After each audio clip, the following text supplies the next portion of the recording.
Bad emotions lead to bad decisions. This is why when people experience a breakup or a divorce, they're often making some of the worst decisions they've ever made in their whole lives during that time period. And it's not just you, all right? Breakups actually change your brain chemistry. And I'm going to break that down for you today. So, when you understand this stuff, you'll know what you can do about it and start making good decisions if you're going through it rather than bad ones.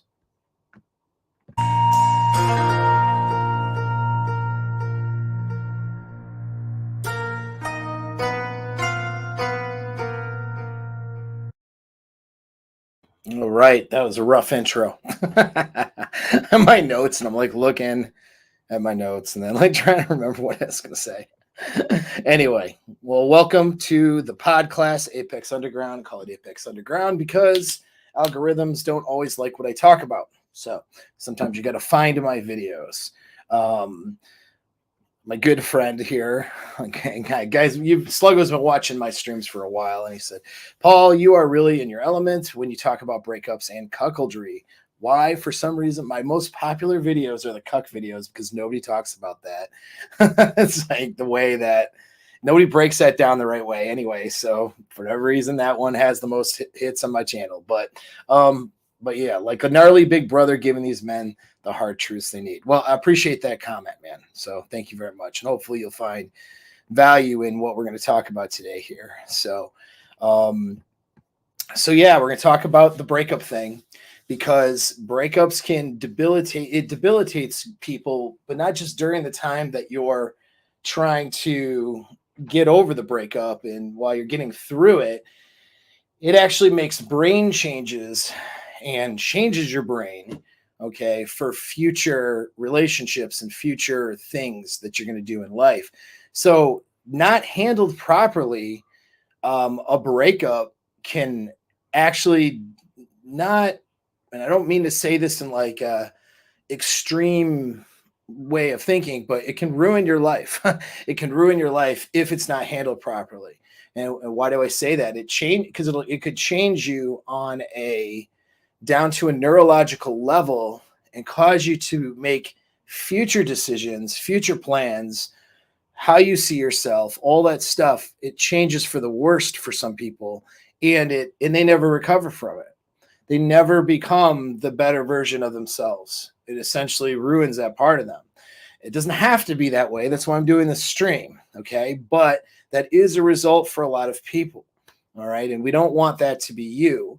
And if you're in a relationship or not in one, but dating, and that could be in your future, the breakup is part of the process, all right? You are probably going to go through this experience not just once, but probably a couple times in your life, okay? You have to be prepared for that.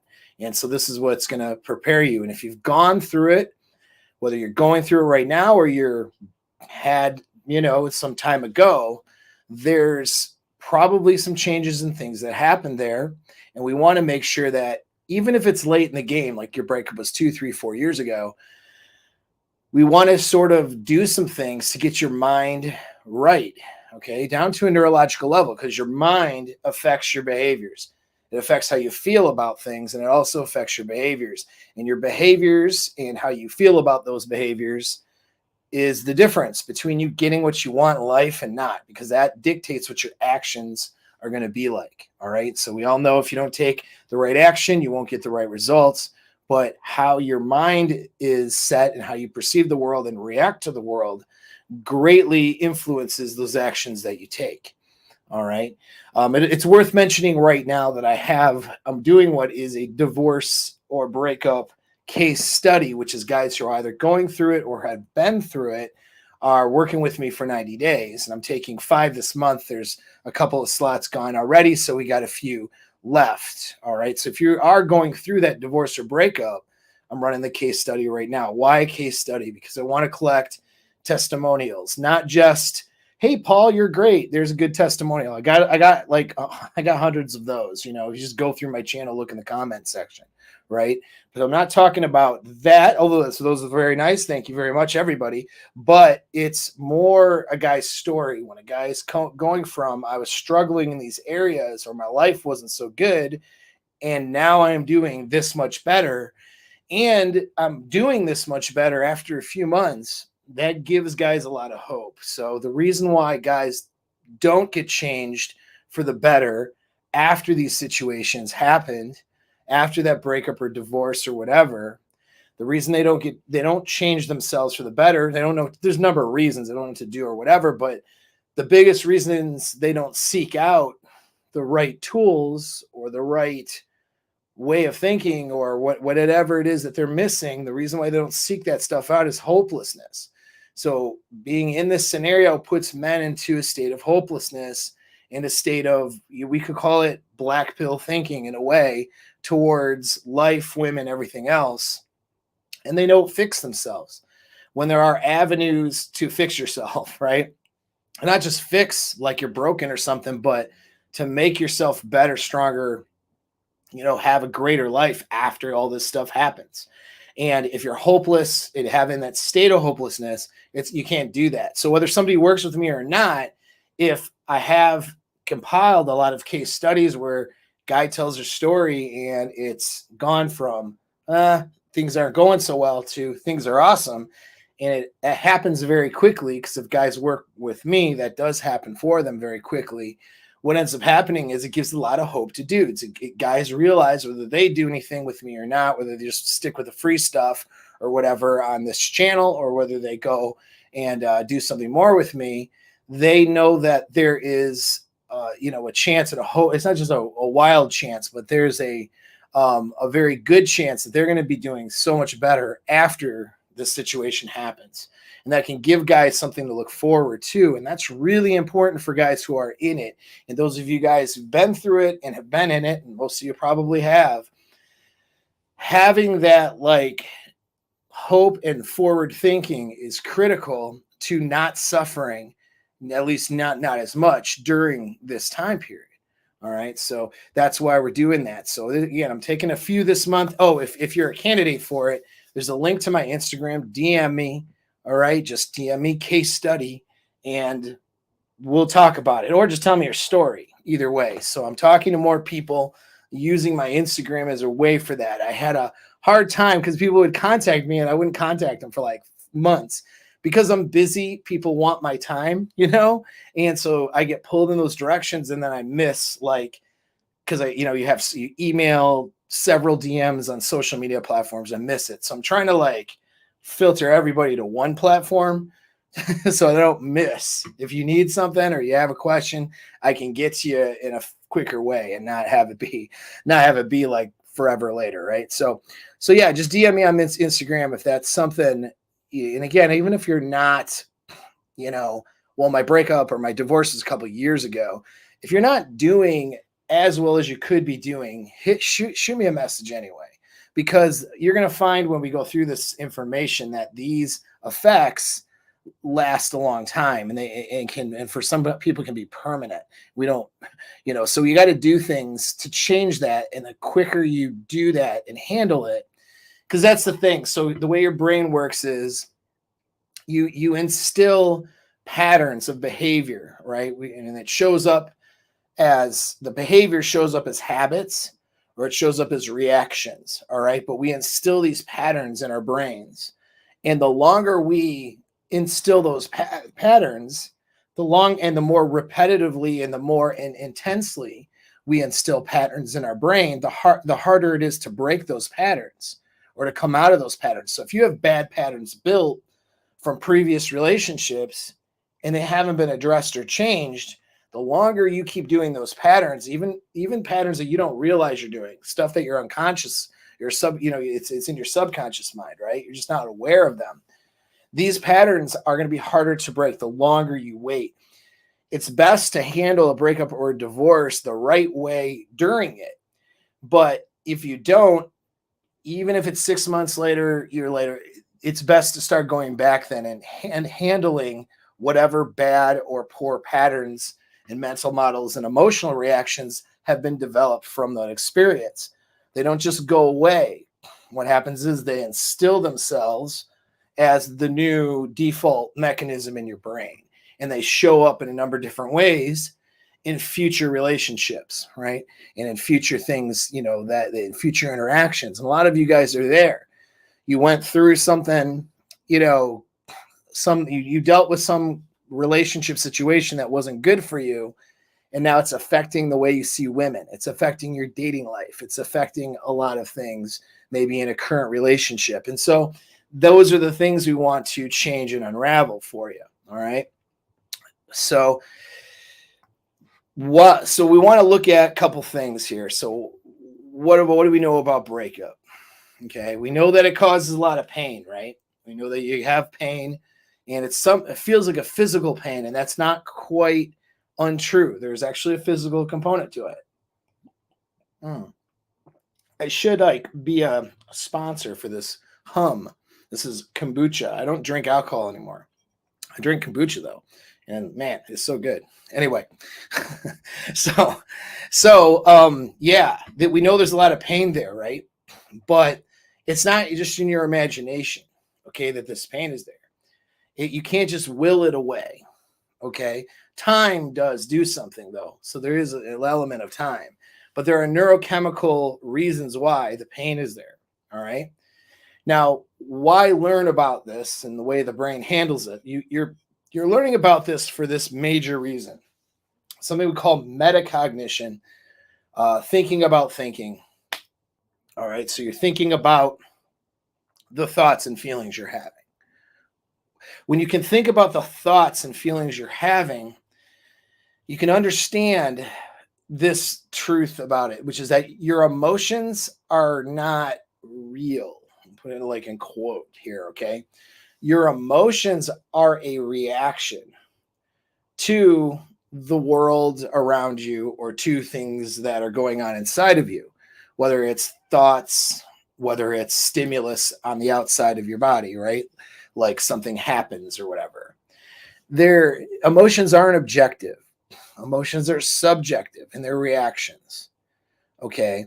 So when you have these strong, and this is going to be hard for a lot of people. This is going to be hard for some of you guys because you've been, whether you realize it or not, you've been socially conditioned to believe or think that your emotions are real.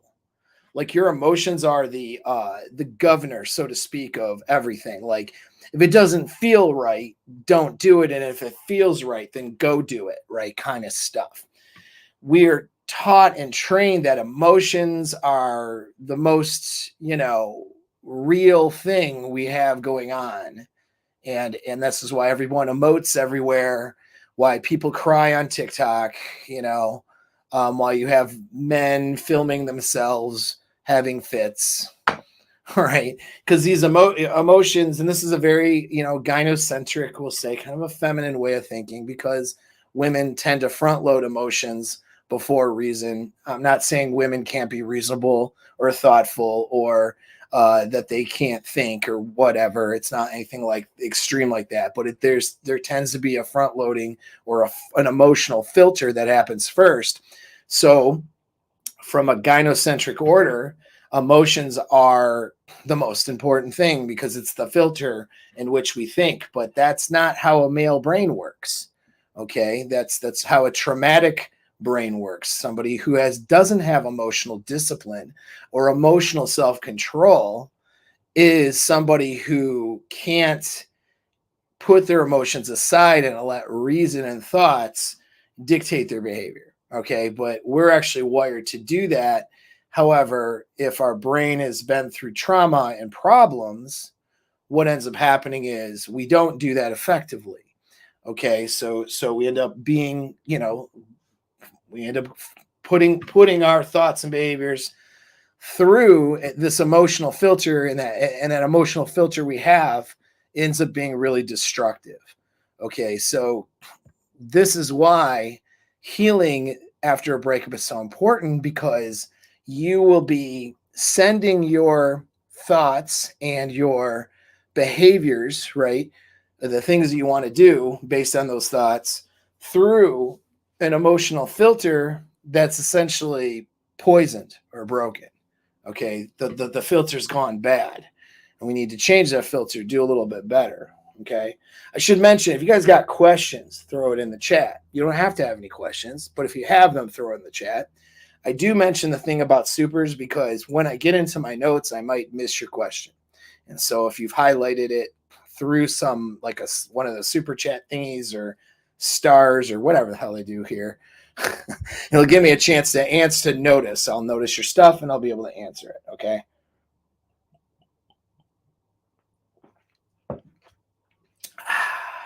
Kombucha. All right. So when we understand and can think about thinking, or when we can have that metacognition, we can look at our emotions from a thoughtful perspective, then we can recognize whether we want to validate those emotions or not. Instead of letting the emotions, well, it feels real, so I'm just going to go based on the feeling. I have these consults with guys all the time, and I'll be like, okay, so you need to not do that. And like, yeah, but you need to break the attachment from this woman who's no longer interested in being with you. Yeah, but I don't feel that way. I feel like I need to reach out to her. Well, okay, but those are just emotions. Those are just feelings. And those feelings are driven by a brain process that isn't necessarily objectively what you should do. Yeah, but I really want to reach out to her. I know that I should reach out and I should tell her blah. But no, we went through this. Objectively, telling her blah and reaching out doesn't matter. She's not interested in talking to you. Sir, she has a restraining order out on you. It's actually had that happen. Well, not with me, with clients. It's like, no, like she doesn't, but how could she feel that way when I feel this way? How could she not want to have me say the things I need to say? And I think the restraining order was just her being mad at me. And she's just being a girl with a restraining. No, dude, no. Okay. But you see in these examples, these dudes, I see it all the time. It's like, and it's so funny because guys are so quick to, on the internet, criticize women for thinking emotionally, but they don't recognize that when their brain is thinking from a place of trauma or damage, they're thinking emotionally too. They're doing exactly what a girl does. So your damaged brain, all right, from a breakup circumstance or trauma or any of that stuff is doing what an erratic someone with girl does. An erratic girl with no emotional self-control, because there's plenty of women out there who do have some emotional self-control. So you're thinking like a crazy teenage girl, okay, when your brain's damaged. The thing that you criticize and hit the like button on and watch videos on or whatever when people are shitting over women and how they think, you're doing the same thing when you are coming from a traumatic perspective. And it's like, it's so hard sometimes to illustrate that your fucking emotions aren't real. They're just a thing that's going on in your brain, and it's a reaction. It's what I mean by real. That's what it is. Okay. It's a reaction. It's an evolved process that our brains and bodies do to keep us out of trouble, danger, harm, and to get us to react, because for survival, reaction is more important than thinking. Okay. But for you to thrive and have a long, healthy, and happy life, you need to be thinking through your behaviors, and you need to have emotional self-control. You need to have delayed gratification. Your success is predicated on your ability to delay gratification, which means not do what feels good right this second in favor of something that might not even feel good at all, but is going to get you results in the future, right? That your success in all of life is predicated on your ability to do that. Your ability to not be dictated by how you feel in the moment. All right. It's not that feelings aren't important. It's just that they're not the objective reality. And so it's hard to tell people this because they know it. They'll sit there and talk to me and then they'll go, but the feelings. And I'm like, okay, let's go over this one more time. Now, I have a bunch of exercises I do with people too to change the feelings, to change the emotions, to make it a bit easier to do the right things. But there is a point where you're just going to have to be uncomfortable. There's a point where you're just going to have to suck it up and feel a little bit of pain and learn to like it and then do something good with it. Seriously. And I'm not even fucking kidding. Right? So some people are such babies like, oh, well, how do I feel better and more motivated? Listen, there's a bunch of things I can give you to help you feel better, but you're still going to feel bad until you start doing the right things and you start getting better. When you get better, you'll feel better, right? But you have to do the things, some of those hard things, they're not easy things that you have to do in order to get better. And I can make that process easier for a guy. I can sometimes make it more make it good for a guy. It depends on the guy and what we're talking about here, right? But sometimes it's just not going to feel great, but you do it anyway. It's called discipline. All right. And some of you guys and some people in the world today lack the discipline to do the hard thing to get the better thing and to feel better, do better, all the stuff later, because they don't have the discipline to make the hard decisions and go through the bad feelings to get the good results later. And so you want to be successful in anything. That's your free tip right there. You have to learn how to do this. And you won't do it on your own. I'm just going to tell you right off the bat, you won't. Okay. And I'll tell you why you won't, especially in this circumstance. I say 99% of you won't. Okay. By the way, that's me too. I won't do it by myself. I can't do it by myself. All right. This is what we're social animals. If you had noticed, you are not a lone wolf on Lone Wolf Island, Sigma male. Okay. No matter what you're fucking trying to do. Those are guys who need better social circles. We're social animals, which means you can't do it on your own. So you need a support network around you. I have that. I have people that I talk to when I need accountability, when I need to be able to do things in the right way. So it's what keeps you on track. It's what keeps you doing the right thing. You know, as a man, it's what keeps you disciplined. Think of a military example. I'm not a lone wolf on Lone Wolf Island doing lone wolf stuff when it comes to hard things. I mean, to a degree, yeah, sure. But mostly you're with the team or with your guys, even in a selection process. You know what I mean? Where they're trying to select you to go do something cool, I guess, right? You're going through sucky stuff. There's times when you're by yourself, actually, and that's tested depending on what process you're going through. Land navigation is usually the way to do that. But there's times where most of the time you're working, you have people around you. And those guys are good teammates if they motivate you and they hold you accountable and you motivate them and hold them accountable. That's what makes a team do well. Okay. That's even in like military context. We're social animals. You got to use the fact that you're a social animal to your advantage rather than your disadvantage. Being a lone wolf on Lone Wolf Sigma Male Island is a disadvantage. It's not using your social circles, right, to help you and you helping your social circles. All right. This is why I have a community of guys. So I'm not just teaching a course or like, for example, I mentioned the case study. It's not so we can be on Lone Wolf Island. I have a community of men that are helping each other do better. And some of these men are very, very successful, more successful than I am.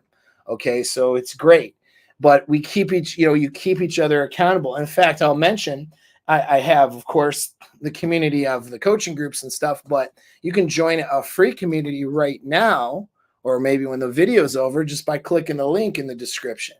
Join the free community and throw up questions, stuff like that. You're going to get support. If you got nothing because you've been trying to be Sigma male lone wolf guy, or, I'm making fun of that, of course, but Truthfully though, it can be hard to have like-minded guys around you in the world today. That's why we got communities, and we got the coaching group stuff, the programs. My mastermind program, I'm taking 3 this month, and I got 2 slots open right now. Okay, and then I got a couple slots for the divorce thing, right? The divorce or breakup recovery. That's the coaching group stuff where there's more accountability. We work harder together. But the community, just to get a little bit of community support, that's free. And you can click on that. That's there for a reason. You need social support. You're not alone. We're social animals. Okay. So brain stuff. All right. And let me take a peek. Oh, wow, man. Thanks. Hey, bro. I appreciate it. Paula saved many lives, especially me. Well, thanks, man. I'm glad I was able to help you. And I mean that, like, seriously. All right. And so that's good, man. Thank you. Thank you for the comment. A lot of gratitude for you guys too, that show up and that, are making yourselves better and doing the work and then telling others about it, because, whether they do some work with me or not, just knowing your story is going to motivate them or kick them in the right spots to get in gear and to do some of the right things. Right. So let's look at breakups. So the neural circuitry involved in falling in love resembles the reward elements of substance abuse. Say that again. Maybe say it in a more plain English. Falling in love is like drug addiction. I'm not saying this as a poetic metaphor.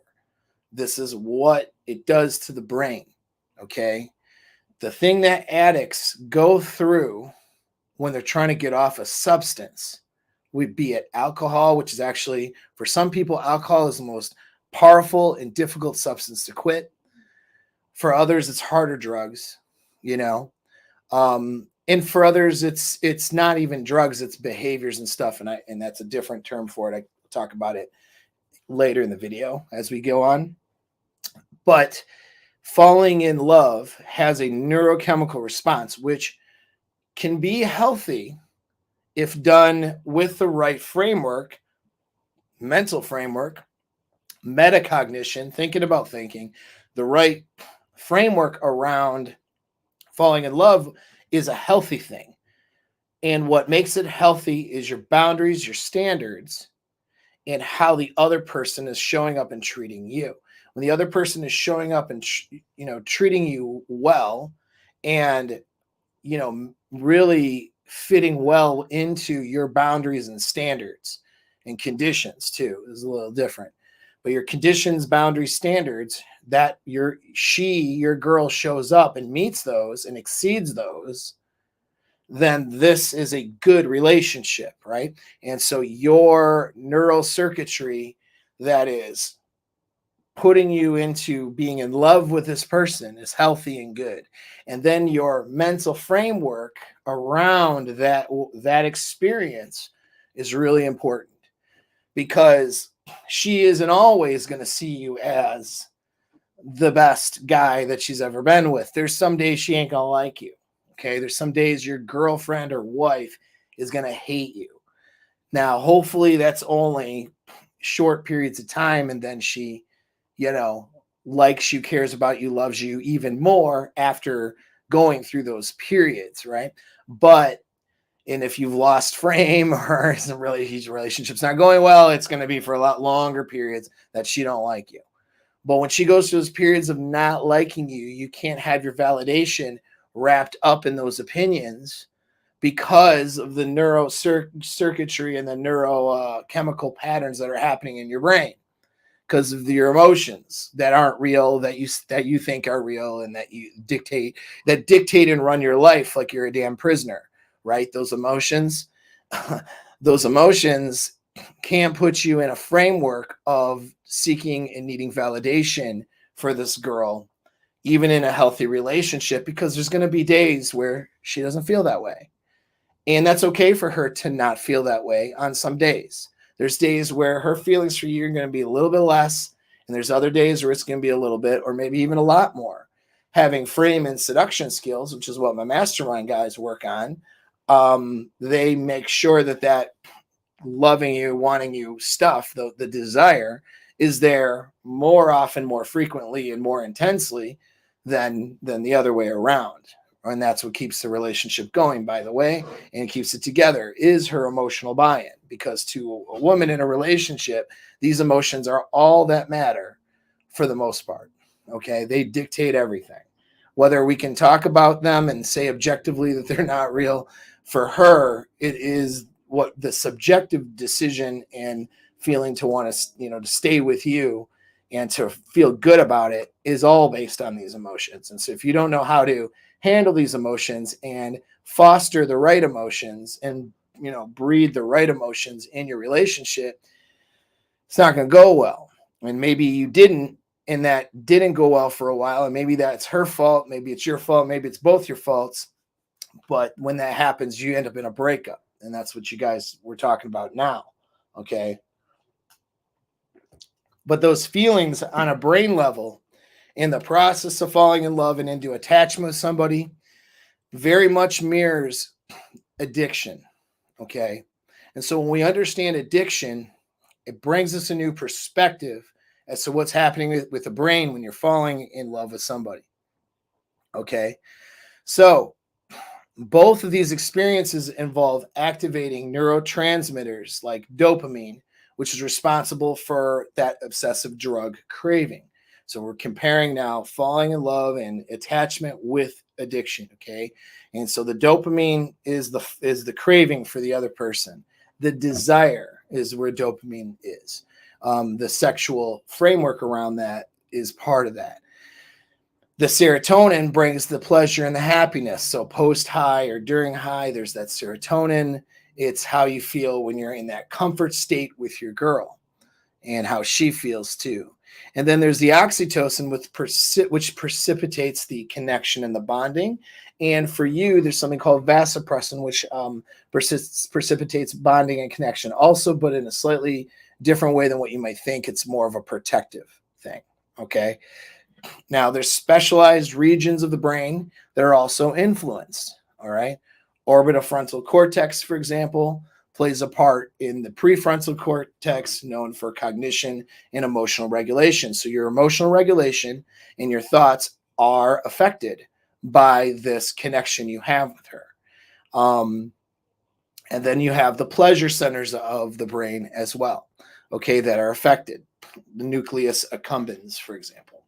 And so these are all parts of the brain that are affected in a very similar way when you fall for somebody, as if somebody is addicted to a substance. Okay, so now that we know that, it makes sense now why breaking that bond and breaking that relationship brings up so many uncomfortable, bad feelings. It's the same as breaking an addiction. You're going through withdrawals, right? That's what's happening there. Okay. And so, use an example. Got to pull it out of my notes. All right. So this is somebody I'd work with. All right. So Josh, we'll call him Josh. All right. He's 30 years old. He decides to move in with his girl. They go all in. They have a deep conversation about what they're going to do. And they move from wherever they were at to, like, I think somewhere in Texas, Austin, maybe. And, this major life change from living separate with his girl and having this relationship, and they had been in a relationship for a couple of years.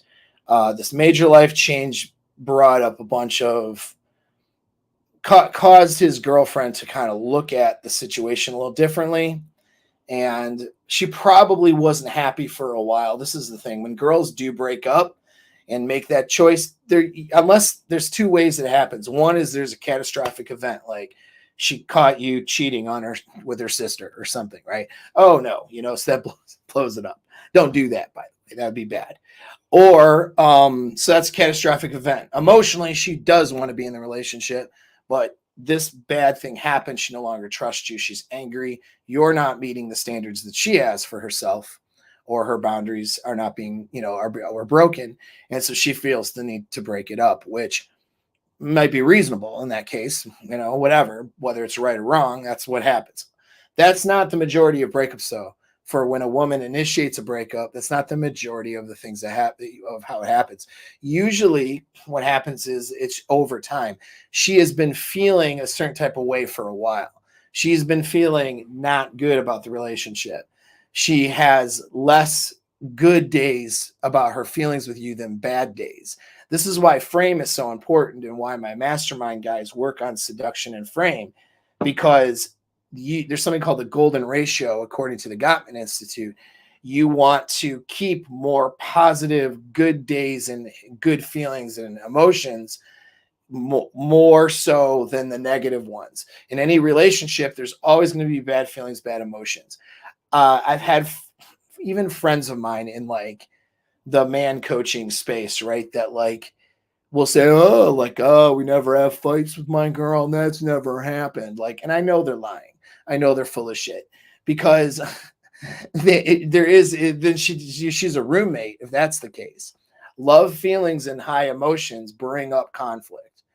But the key is to keep that conflict over not much of anything, right? Nothing important. So, a little bit of dread conflict is not that big of a deal. It's not like something major that's going to be life-changing. The things you conflict about are little things. The arguments you have are more cute than serious most of the time. And they're not even really arguments. It's just sort of dealing with somebody, right? And the negative emotions or feelings that stem from that are fleeting. And then they're more positive, happy, dopamigenic, serotonin fueled, and dopamine fueled, happy, desiring feelings that are in play. Golden ratio. Got to have more good, significantly more, good feelings than bad feelings. And not just in terms of number, but intensity. And so that's why that's really important. But anyways, in this case here, with Josh's girl, she probably had a lukewarm to bad feelings going on for a while, and now they're going to leave the place they're living at separately and go move to another state because of one of their jobs, and now live together. And she drops down, hey, I need to talk. And he knows what that means, because he was hoping that this big move would, like, this big grand gesture would change everything in the relationship. And then when she's like, we need to really talk, and it's it was a simple text. He just had a feeling, an emotion of dread and panic, right? And so he had said to me, well, I went through almost like a panic attack, and I initially was trying to plead for her to make it work when we started talking. It's like I knew it was going to happen. And he said he had never felt anything like that before. And it's just, he had this tight feeling in his chest, and he felt like, almost like it was like this absolute dread and anxiety. Okay. Because he knew that it's like she just wasn't, he could feel that breakup was happening. And, and then he was right. And that was what it was. She said, I can't move with you, and I'm not happy in this relationship. And they had the breakup talk. And so he reported to me over my notes, that, he would have days where he's like, he would feel like he's good. He would feel like but this is what needs to happen. He would feel resolved in his feelings about this breakup. And then like 20 minutes later, he'd be crying and wanting to text her and get her to rethink it. So these are these intense and erratic feelings are things that happen in these breakups, very common, right? Because it's your brain reacting to this neurochemical condition that's going on right now. Okay, so you had this person who was a source of a combination of dopamine, serotonin, oxytocin, vasopressin, and triggered certain parts of the brain that the brain, feels good to the brain, and it signals not just a feel-good feeling, but also a necessary feeling for survival. Because as our human animals are, the animal parts of us, of our humanness, we're evolved to mate. We're evolved to have social bonds, and we're evolved to, to be with somebody to some degree for propagation of the species. So our mating drive and our emotional drive towards mating is the strongest thing that we have going on in our brain. And now all of those things that got stimulated in a good way from your relationship partner, whether it's your wife or girlfriend or whatever, those have now been ripped out from you. And now the brain is going like, it's going through massive withdrawal symptoms. Okay. Let's say here, Reza says relationship bonding and then breakup were totally healthy, but I have a sense of guilt that she can't move on. It seems so stupid that I care. No, it's not stupid. It's not stupid. It's natural because you're not a sociopath. You're not a psychopath, which is good. Don't be a psychopath. All right. If you're a psychopath, stop it. Okay. Obviously, that's not going to work for the real psychopaths out there. But yeah, thank you for the super as well. So this is common. This is very common for me. I have this still sometimes about some of my past, people, my exes I don't ever want anything to do with in that capacity again. Like I have no desire to be back with any ex I've ever had. That being said, there's certain exes where I have a feeling of guilt for her not being able to do better, her not being able to move on, or maybe things just that I did that I'm not proud of or happy with, or mistakes I made. I have those feelings of guilt. The reason you have that, from the neurochemical perspective, that's your vasopressin. That's the protective nature of vasopressin, that connection. A lot of your articles and your stuff on the Falling in Love will talk about oxytocin because, God forbid we talk about anything from a male perspective. Everything has to be female now. I probably will get banned for even mentioning that. But that's the oxytocin is present in a guy's brain too, but that's what's most prevalent in a girl's brain. But in the guy brain, we have more, and I'm, there's a lot of uncertainty about this. More research needs to be done on it. But from our current understanding, vasopressin has a stronger role for the guy. That's my understanding of it anyway, from what I've read. And that vasopressin is that protective nature.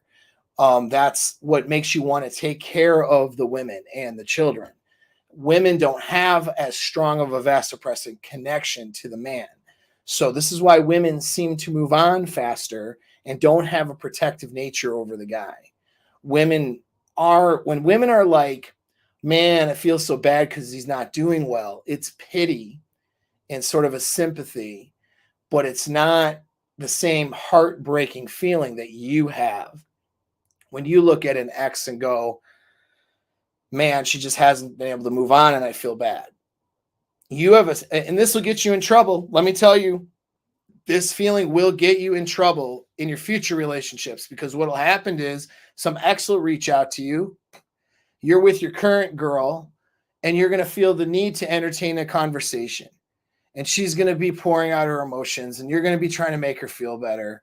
Right? You might even throw in a sexual innuendo or two or something, not to be trying to hook up with her, but, just trying to kind of boost your self-esteem. This happens to guys all the time. And then the current girlfriend sees the conversation and she's like, oh, so you're trying to get back with your ex, well, and then the guy's like, well, I'm not trying to do that. And he's just like, why would I? The guy is like in the Twilight Zone. Why did I have that conversation with that ex-girlfriend that I don't want to be with? Why would I do that? Why would I compromise my current relationship? Why, and of course the girlfriend that you have now is going to be upset and mad and all this, right? This happens to guys all the time, man. And the reason why this happens right here, this super chat that you put out there, that's the reason why.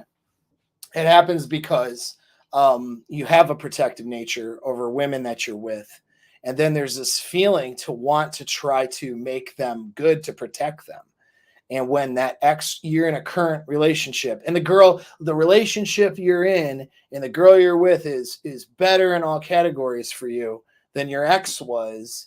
And the objective answer, the right answer would be to be like, have really good, clear boundaries with this ex so you don't lose the current relationship, right? That would be the real answer. And that's what you would expect as a man for her to do to the guy, but it's actually easier for her. What she doesn't understand, because women are solipsistic, they don't know anything outside of their own experiences a lot of times, it's hard for them, is they don't know that you're experiencing a vasopressin connection, even though she's an ex. You have no desire to be with her, and you wouldn't throw away your current relationship for her, but you have a sympathy and a kind of you feel guilty. You feel like you want to protect that ex in some way. You feel like you want to make her feel better in some way. Some guys will cheat all because of this. I've had guys in consults like, I fucking cheated with my ex. Why'd you do that? Well, I don't know. Let's break it down. Do you like your ex better than your current girl? No, she's not even as good looking as my current girl. She's not any category any better than my current girl. And now I'm losing my current relationship because I cheated with an ex. That's how powerful this can be, and why you have to handle a breakup appropriately. This is why you have to go through a process of change in your brain through mindset and mental conditioning activities. I teach these activities when I work with guys. You have to do that, because if you don't do that, what happens is you make dumb mistakes like what I'm mentioning, right? And so you ruin future relationships. You ruin yourself for things in the future when you don't do this stuff properly. That's a very powerful drive. Okay. Now back to the addiction and the emotions and stuff with the breakup. Okay. So the sudden absence of all these all these neurochemicals that I'm talking about, the absence of them, because they were inspired by this other person. Because you remember, there's two different types of ways that somebody can be addicted. All right. And so there's, and I'm trying to reach for the words for it, but basically you can be addicted to an outside substance. All right. And I don't see it in my notes. I thought I wrote the word for it. That's okay. You can be addicted to an outside substance, like, hey, I'm addicted to alcohol or something. Or it could be something with inside yourself. Okay. And so that's where this is coming from. It's the stimulus on the outside, which is your girl or whatever, creates an internal chemical reaction. All right. Versus you creating artificially a chemical reaction through a substance. So somebody does, crack or something, they're blasting drugs through their brain and changing, right, and stimulating all of these neurochemicals. But actually, it's more than that. Like the drug is replacing these neurochemicals and giving them a massive, amounts of feelings, right, that are positive at first and then get very, very negative when they get into the withdrawals. Well, you're creating this internally, but it's from the outside stimulus, which is this girl. When we remove the stimulus, meaning she no longer loves you and you're not in a relationship, you don't have the stimulus to trigger this reaction. And then your brain goes through withdrawals. Okay, so that's what is happening. All right, so the sudden absence of these things create these really bad feelings. Okay. Exogenous, that's what I found it in my notes. Exogenous addiction is the substances, whereas endogenous addiction is the neurochemicals that happen through something like falling in love or another activity like gambling, for example. Even like people are addicted to pornography. That is a endogenous addiction, meaning the chemical reactions happening, you're creating it with your own neurochemical system but it's being triggered by a stimulus. All right. Versus the stimulus itself, like crack, creating the neurochemical reaction. All right. And so either way, though, still very much an addiction. Now, there are parts of our brain as well that are triggered, and that's the stuff responsible for your cravings and your emotional regulation. This is why you're dysregulated during bad times in a marriage or a relationship, and during divorce or breakup. There's a lot of dysregulation. All right.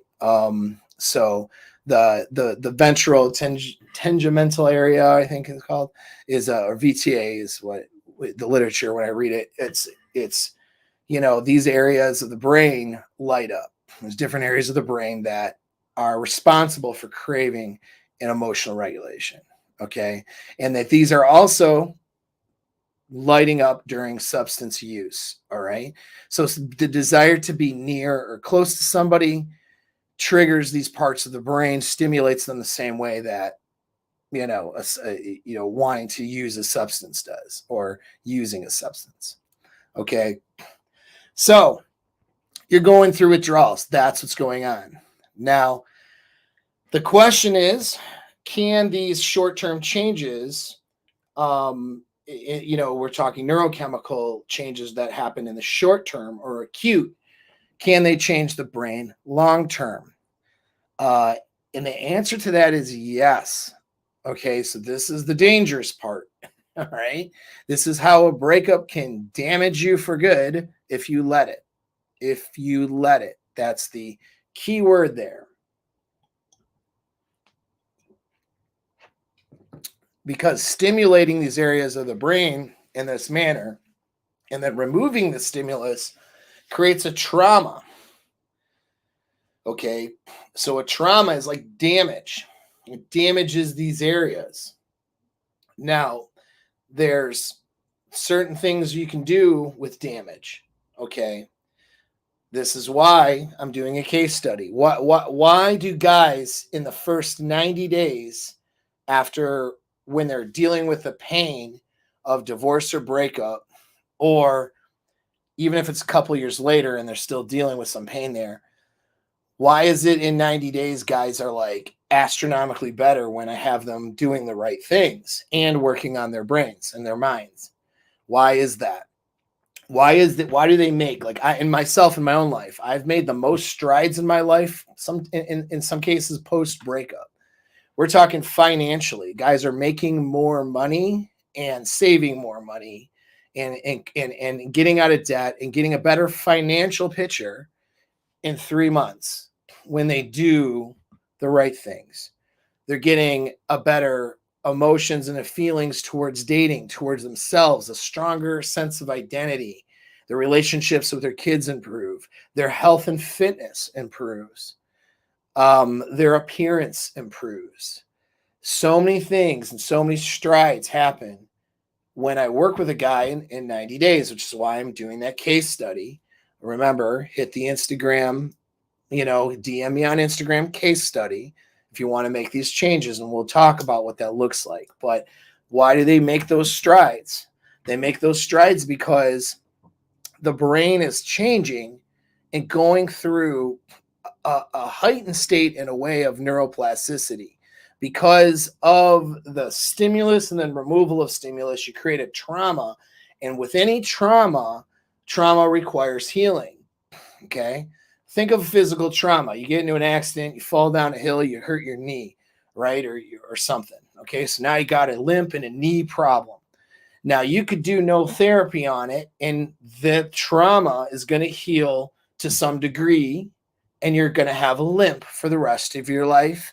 You'll protect that area for the rest of your life. You won't be able to do the physical activities you used to be able to do for the rest of your life because you didn't do anything and just let time and your body heal the trauma to the knee.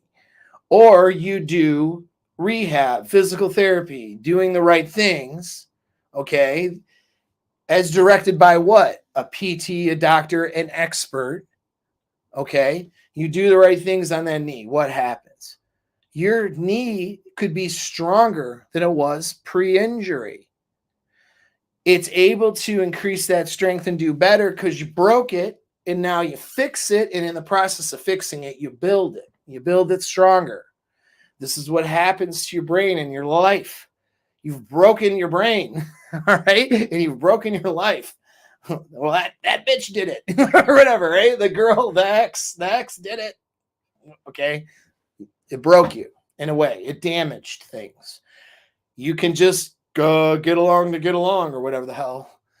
Be a boomer about it, and just whoop And then you're going to be damaged and have the effects of that, just like a broken or damaged knee that somebody doesn't put the effort into fixing. Or you can do the right things as, not just on your own, because you don't know what the right things are to do. You need accountability. You won't do the right things on your own. You won't. And so you can do the right things and train your brain, train your emotional centers, and recover stronger, do better. Okay. That's the options that you have, because it does create permanent change. You're going to change permanently through the trauma of a breakup. It's just up to you how you want that change to happen. Do you want to be a broken person for the rest of your life, or do you want to make those changes and become better? Those are like your choices pretty much. Okay. So stress hormones like, corticotropin and neuroepinephrine, for example, they'll flood your system during this time period. They'll activate your sympathetic nervous system, or as we know, as fight or flight. Okay. They'll also activate certain parts of the brain linked to physical pain. All right. Like the insular cortex and the anterior cingulate. That pain you feel physically is real. Okay. There are actual physical pain areas that are being stimulated during a breakup.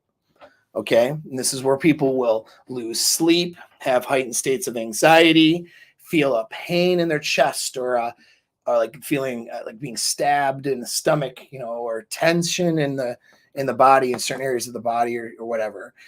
Sleep's compromised, stress is up, appetite's affected, irritability is higher. Okay. Impulsivity is higher. These are all things due to this trauma that's happening in your brain and in your limbic system from the breakup. And as again, with any trauma, you can develop, well, most people do from this trauma. And this is especially and oftentimes the women. And I'm not saying this to shit on women. It's because you're going to date these women. Okay. If you're my normal client, okay, just because I'm expensive, most guys in their 20s don't, and guys in their 20s think they know things. They don't know anything yet. And so it's only the smart guys in their 20s that are in my group are doing some self-work because they realize they need to learn stuff. But guys in their 20s usually think they have all the time in the world, and they think that they're good and they know everything. So they might not be watching this video. But most of the guys that'll watch my stuff are guys maybe late 20s, 30s, 40s, okay, and above, where it's like, shit, I realize I don't know everything, let me learn some stuff. And that's how they come across my stuff. Right. But at any rate, most people in general, and I say especially girls, because, okay, that was the reason I made that point.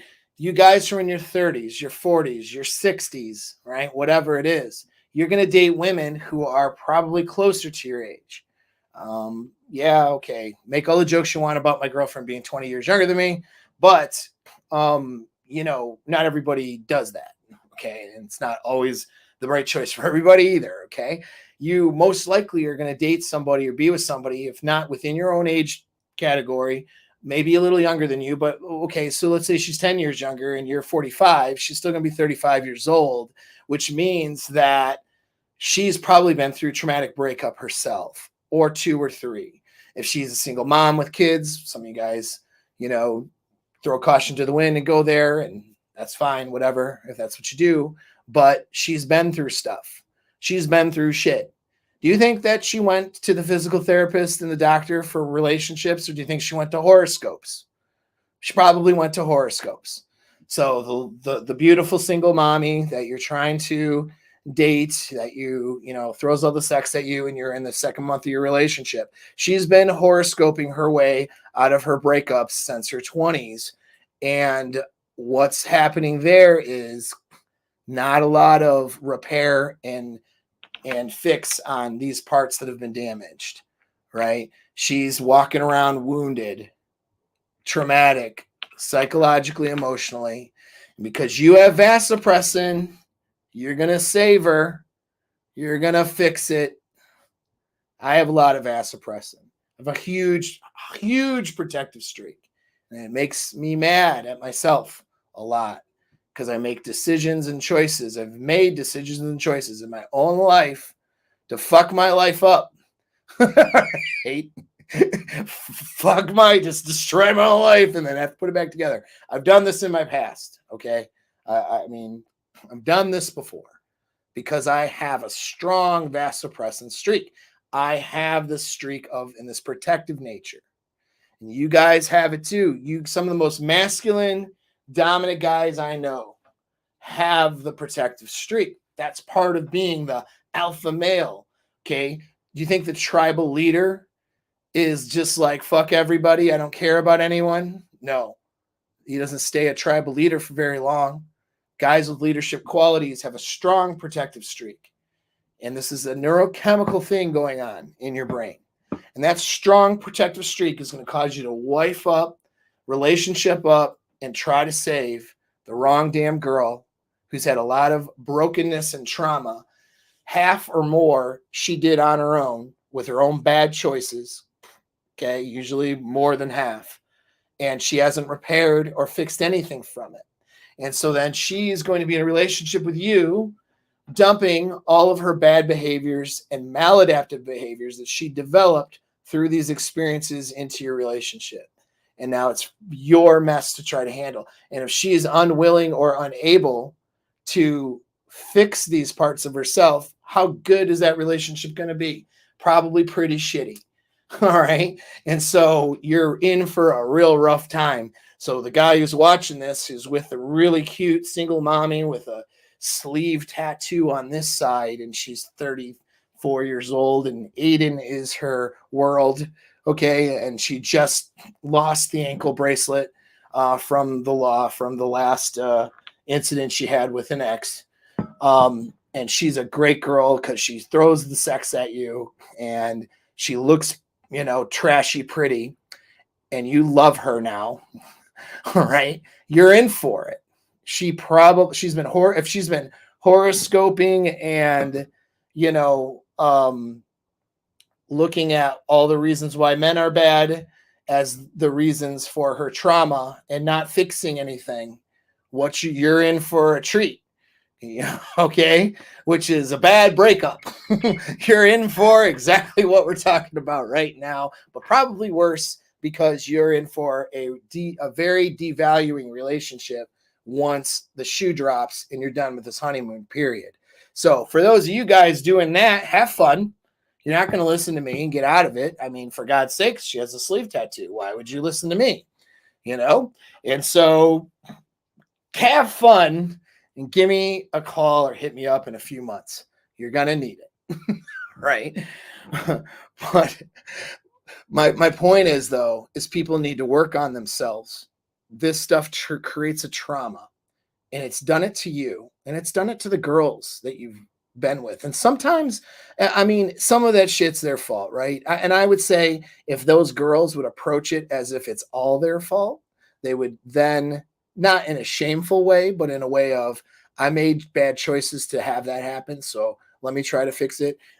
Those girls would be so much better off. They really would be. Not to say that it's all their fault, because sometimes, someone's just an asshole. Sometimes a guy is abusive in the real sense, not in the party sense that we just throw the word abuse around like it's candy nowadays. But I mean, really, though, some guys are really that way. Some guys, maybe the guy had a struggle and she had a struggle and he did bad things and that created trauma for her, so some of those things are real and maybe not her fault. But if she approaches it like from a standpoint of, I made mistakes though to get there and to allow for things to happen the way that they did, even if my mistakes were just in my own choices and stuff of what I would allow and there's things I need to work on to fix that. If women approached it that way, they would be better relationship partners. Some women do approach it that way, and those are the ones that you want to look at. All right. If you're in the dating market right now, after a breakup, after a divorce, you want to look at the ones that seem to have that tendency to work on themselves. All right. It's not so much, because some of you guys are approaching this the wrong way. You're trying to find the unicorn that hasn't had a problem. Well, okay, let's say you find that unicorn. And then she gets with you. And then a problem happens because guess what? Life is problems. So now a problem happens. She's in a relationship with you. If she truly has no experiences with handling and dealing with problems and overcoming the damage from that problems, which is the trauma, she has no experience in that. And maybe she's not really inclined to do that the right way. And maybe she's just not, she's just not going to do it the right way. That unicorn is going to turn into something different. All right. When you have those problems, she ain't going to be the unicorn you thought. Okay. Because if she doesn't have the ability to work on problems and to overcome these traumatic events, we could call them, and do the right things to make her brain and her emotions stronger, better, more resilient, healthier. Okay. If she's not able to do that, even the unicorn is going to be a bad person for you at some point. So you're going about it all wrong, actually, by trying to pick the unicorns. And I'm not saying that looking into past isn't important, because it is, but what you're looking for is an ability to change, an ability to face a problem in a healthy way, or even if it was faced in an unhealthy way, to recognize it and to make changes for it and to do real things to change, not just, read an article on Sloan or something about how men are bad and then talk to her therapist about how her boyfriend was abusive. All right. That's not working on yourself. There's no accountability there. There's not, and the woman who can't do that, she's going to fucking struggle. She's going to have to figure it out. Yeah. There's some women out there who are in their mid 30s, mid 40s, and so on, who are trying to figure out how to have accountability now because they're not getting the results in their lives for their relationships, and they're struggling. Some of those women are dating you. Okay. And so that's something to keep in mind. You have to be able to work on yourself because you need to change your brain for the better. All right. So you got two options. You can heal after this experience and become better and stronger and healthier. Or you can use and you can also use the pain of this breakup to level up every area of your life. So that's what those are two things that you should be doing with this pain. When you go through breakup pain or trauma, or if you're still experiencing some of that, even though it's been several, we'll say you have the effects of that. What you want to do is just like doing physical therapy for that injury. You want to become more resilient, stronger, healthier, better.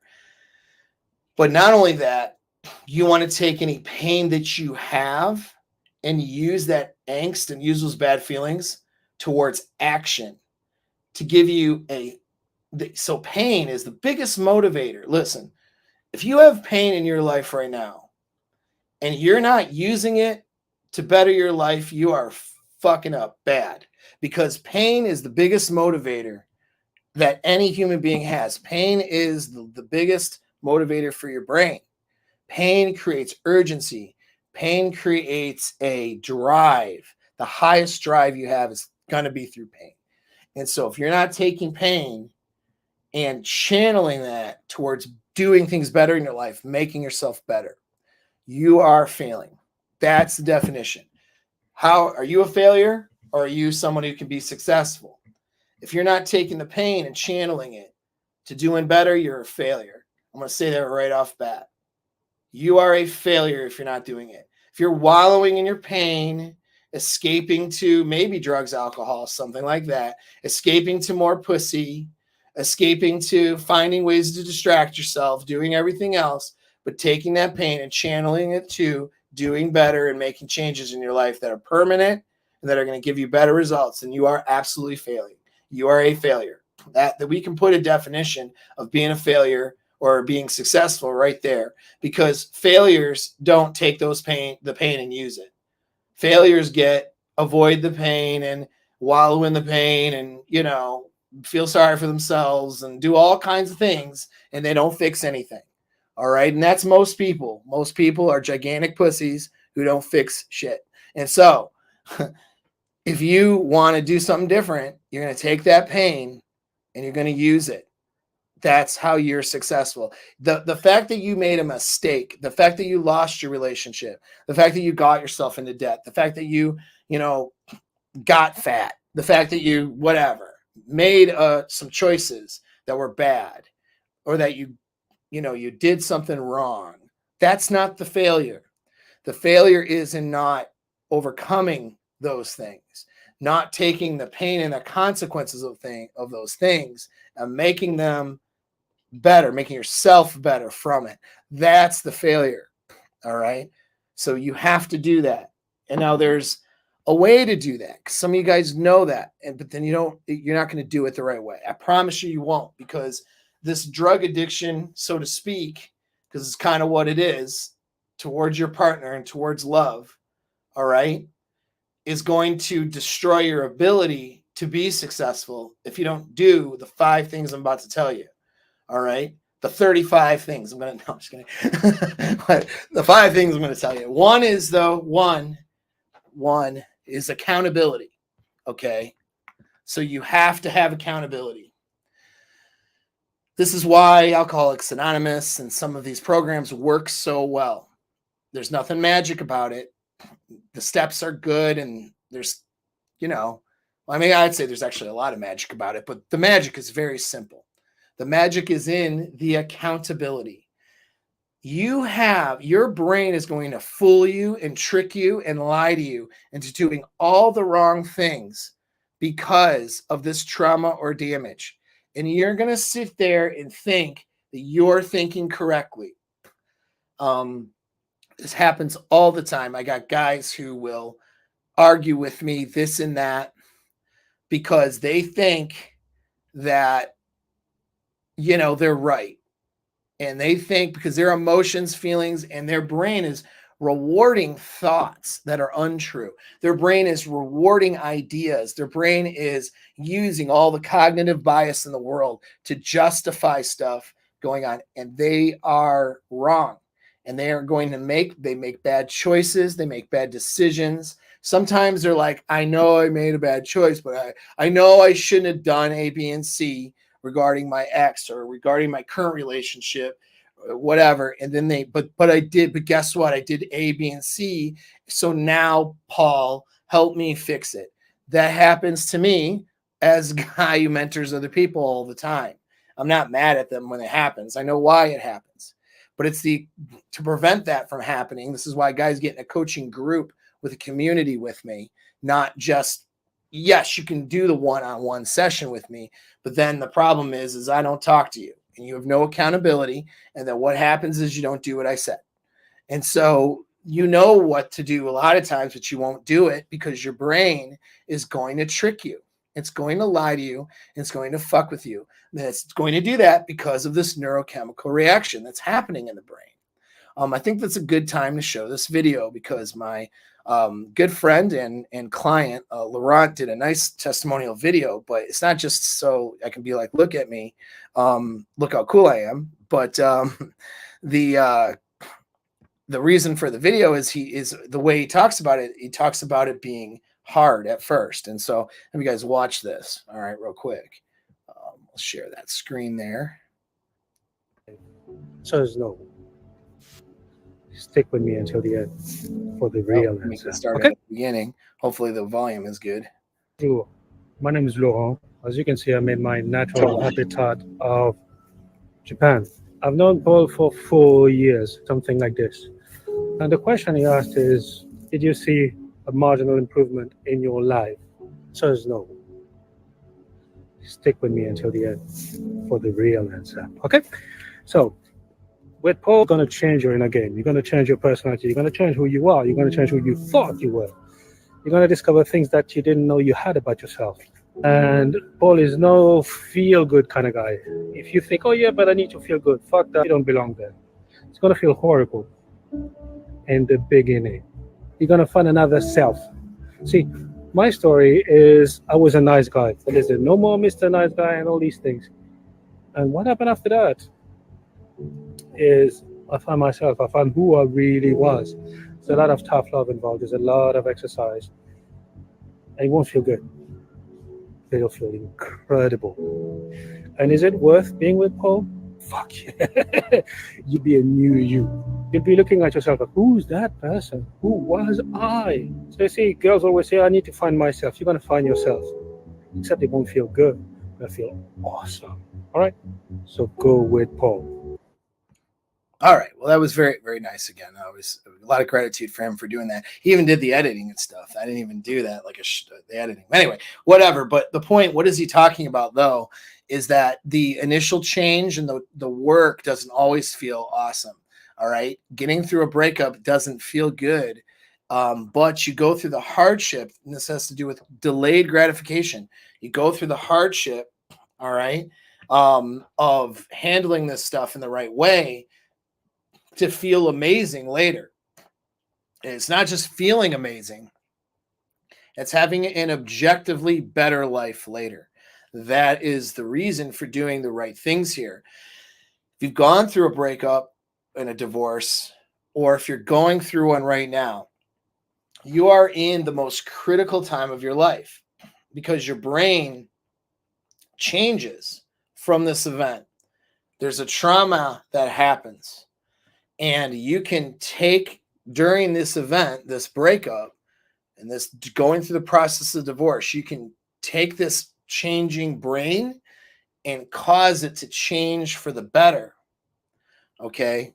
And so you make it change for the better with doing the right activities and doing the right things. It's doing things. There's more things on my list here, but doing the right things, but you won't do the right things without the accountability, okay? And without, in some cases, having to be told what the right things are, because you won't always know what the right things are. Your brain might be in an emotional, mental state where it's telling you to do the wrong things. You feel like it's right. You feel like your feelings are validated. You feel all these things. You need somebody to hold you accountable to first of all, show you the mirror and show you what's real and what isn't outside of your emotions, and then get together the action plan that you want to do to make your life better, and then keep you accountable. You know, that's what the community does. That's what having a good group of guys does, social circles. Again, shoot me a message on Instagram, write the word case study or write the word mastermind or something, so I know what you're interested in. But that's what I'm doing with guys. Okay. But that's number one, accountability. Number two is processing, mind work and processing work. You got to do actual work, just like you got to do physical therapy for that knee. You got to do actual work on your brain. Okay. If you let it just sort of fall into place naturally or whatever, like you guys do, you're going to have a traumatic or injured brain from the trauma you experience. And you're going to create what's called maladaptive, or we'll say bad behaviors moving forward. So you're going to do all these bad behaviors. You're going to meet hopefully a better girl in the future. And then you're going to do all the bad shit and bad behaviors that you developed from bad experiences in the past. You're going to dump that all on her. Is that good to do to her? You feel good about that? I hope not. You don't want to do that. You got to do processing and mind work. Okay. Mental fitness work. And this is what I do with guys. And the alpha, for those who can't do a bigger program for me, there's the Alpha Mindset program. It's a low cost program. You can buy it right now. It's links in the description, and that will get you started on that. Okay. You want to do reflection and learning from the experience. As men, we're problem solvers. And so you're not going to feel great going into the next experiences without having insight on your previous experiences. But the insight that you developed and what you learn, is it coming from a broken emotional filter? Is what you're learning from your past relationship coming from a broken filter of your emotions? Is it coming from traumatic thinking? Or is it coming from a stronger, more resilient way of thinking? And that's where you want to get that accountability, and you want to learn some more things. You want to do the reflection and learning, but what most guys do is an attempt to reflect and learn. They ruminate. They sit there and do this, and they think about their ex, and they think about this, and they think about that, but they just do it all day, and they don't actually get a new way of looking at things, and they don't learn from the experience. So you need, that's a critical thing here. You want to change the brain. Part of that process as a guy is the learning from these past experiences and reflecting and doing that in the right way. So that's a lot of things that I have for guys. Skills. The other thing is, there was something missing in your previous relationship.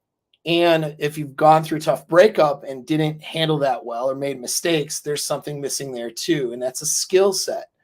We want to look at handling these life difficulties as skills, okay? Not as some inherent thing or just some reactive thing. It's actually a skill set. Just like you could learn how to, make pottery or basket weave or skateboard, you can learn how to handle women better. You can learn how to communicate better. You are missing relationship skills and maybe some life skills as well. And even mindset and emotion, handling skills for your own stuff. You're missing things, and that probably is what led to you into a breakup or making bad choices. And so you got to learn the skills so that you don't do that stuff again. All right. So the guys who've been in my mastermind program 2-3 years, they're in skill development and they enjoy it. That's where it's really enjoyable. It's enjoyable to learn new skills, better skills, and to better yourself. And it's just like you better yourself in all these areas of your life.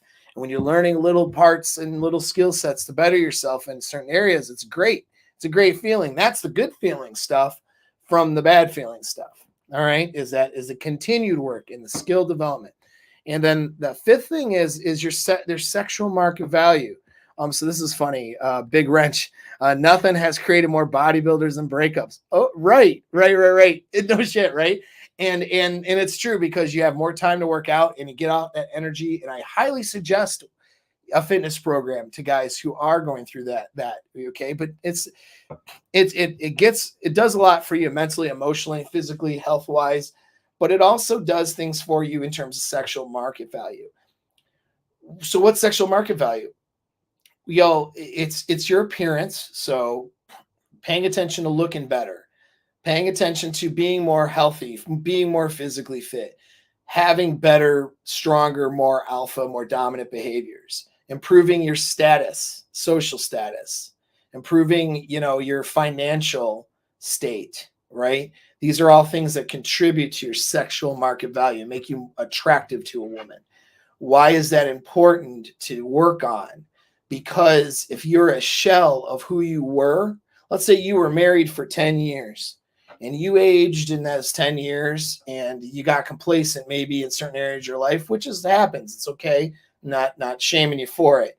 What ends up happening is, okay, the breakup, divorce happens. You're not as attractive as you once were. Your financial health is shot.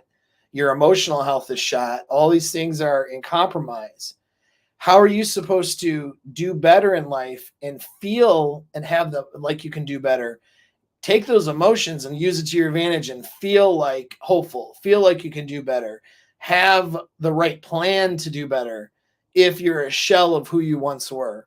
It's kind of hard to do that. So, because what happens is when your sexual market value goes up, the world reacts to that. Women obviously react to that with attraction, but guys and social circles react to that too. Better looking, better feeling, better acting people get treated better, get more opportunities, so on and so forth. Abundance breeds abundance. Scarcity makes things more scarce. And so by working on those things, you send that message to the brain, because the environment, it tells you that you're better, stronger version of you. So you being higher SMV sends a message out into the world that you're higher value. And then the world treats you as higher value, which sends the message to the brain, I'm higher value than I once was in my previous marriage, during my breakup or whatever. And if you believe and feel that you're higher value, do you think you're going to do better in the future? You got to You're damn right you're going to do better in the future, right? And so those are all your steps. All right, you got all the answers. Isn't that nice? Here's you stayed it, you made it to the end, you got all the answers. So you know what to do. Support the channel, and thanks a lot. Take care.